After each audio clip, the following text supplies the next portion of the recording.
আমাৰ নতুন এটা ব্লগলৈ আজি দুপৰীয়া বৃদ্ধাশ্ৰমত দি আছে ভাত। আহকচোন চাওঁ। এই আজি দুপৰীয়া সাজ দি আছে। আমাৰ বাইদেউ আহিছে আজি সকলোক ধুনীয়াকৈ দি আছে বাইদেউ। হয়, সদায় এনে ভাগ্যটো আজি ভাল আমাৰ বাইদেউৰ যিহেতু। আৰু আজি আমাৰ আইটেম ঢেৰ কিবা কিবি আছে।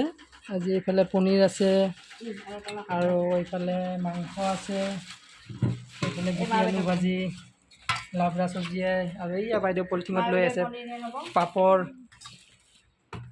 আৰু সকলো ধুনীয়াকৈ লৈ আছে। আৰু বাকীখিনি এয়া ল'বলৈ ৰৈ আছে আৰু লৈ যাব এতিয়া। আৰু সকলো নেক্সট এটা ব্লগত আকৌ এবাৰ লগ পাম। আপোনঘৰ ডেকেয়াৰ চেণ্টাৰ বৃদ্ধাশ্ৰমত আমাৰ ককাহঁত সাজু হৈছে ভাত খাবলৈ। তেখেতে ভাত আনি দিব যিহেতু। আইতাও সাজু হৈছে। আমাৰ ককা খাবলৈ আৰম্ভ কৰিলে। আজি কি আছে ককা? মাংস আছে। মাংসটো ধুনীয়াকৈ বনাইছে, মই অলৰেডি খালোঁ। মাংসটো কোনে বনাইছে? কোনে বনাইছে? মাংসটো নিজে বনাইছে। মই নিজে বনাইছোঁ। ভাল হৈছেনে খাব? তোমাৰ মাংসটো আৰু জবা। পনীৰটো নাখালে? পনীৰ মাংস খোৱাত নিদিয়ে। অঁ, ঠিক। এইয়া ককা আহি পিনে বহি খাই আছে। ককা খাইছে? ভাল লাগিছেনে? ভাল লাগিছে, হয়। আজি আইটেমবোৰো বেছি আছে। ককা মাংস খোৱাৰ বাবে পনীৰ নাখায়, সেইকাৰণে তেখেতে পনীৰ নল'লে। আকৌ তেখেতে খাব, গধূলাকৈ খাব। ঠিকে আছে দিয়ক। আমাৰ আইতা ভাত লৈ আহিলে। মই ভাত লৈ আহিছোঁ, মাংস, আলু ভাজি আৰু এটা লাবৰা চব্জি, পাপৰ।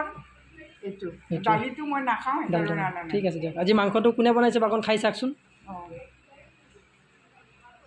কোনে বনাইছে মাংসটো? বঢ়িয়া হৈছে। কোনে বনাইছে?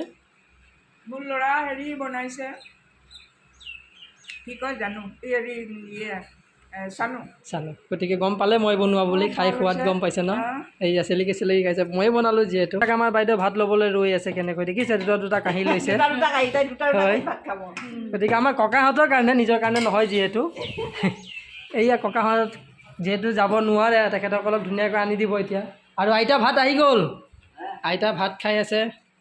আইতাই লৈছে পনীৰ। আইতাই মাংস লোৱা নাই, আইতাই পনীৰ লৈছে। মাংস খাব নোৱাৰে, দাঁত নাই যে আমাৰ কলিজাৰ। ঠিকে আছে তোমাক।